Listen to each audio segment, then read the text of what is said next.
पवन सिंह कितने प्यारे कलाकार हैं, पवन सिंह कितने प्यारे कलाकार हैं। भोजपुरी के जो कई सारे कलाकार हैं उसमें पवन सिंह बहुत अच्छे कलाकार, बहुत अच्छे गायक, एक सुंदर व्यक्तित्व है, एक अच्छे गायक हैं, एक अच्छे कलाकार हैं, लेकिन पारिवारिक कलह से बच नहीं पा रहे, पारिवारिक कलह से बच नहीं पा रहे। ठीक है, राजनीति एक महत्वाकांक्षा होती है, करना चाहिए, मैं तो बिल्कुल कहता हूं समाज के अच्छे तबके को करना चाहिए। पवन सिंह कितना बड़ा एग्जाम्पल।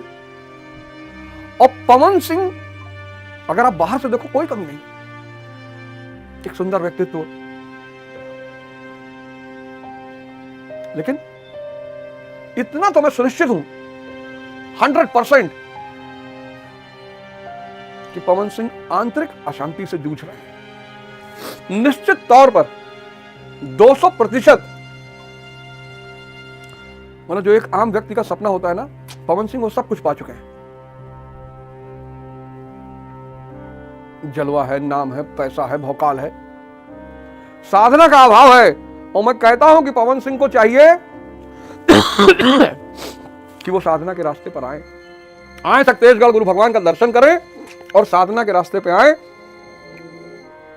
वो राजनीति में भी बहुत ऊंचाइयों पे जाएंगे। जिसका मन उसके कब्जे में आ जाए, आजकल बड़ा लोग मजा ले रहे हैं पवन सिंह का, लेकिन ये स्थिति सिर्फ पवन सिंह की नहीं है। पवन सिंह के पास इतना पैसा, नाम, भौकाल है, तब ये स्थिति है, और जिसके पास नहीं है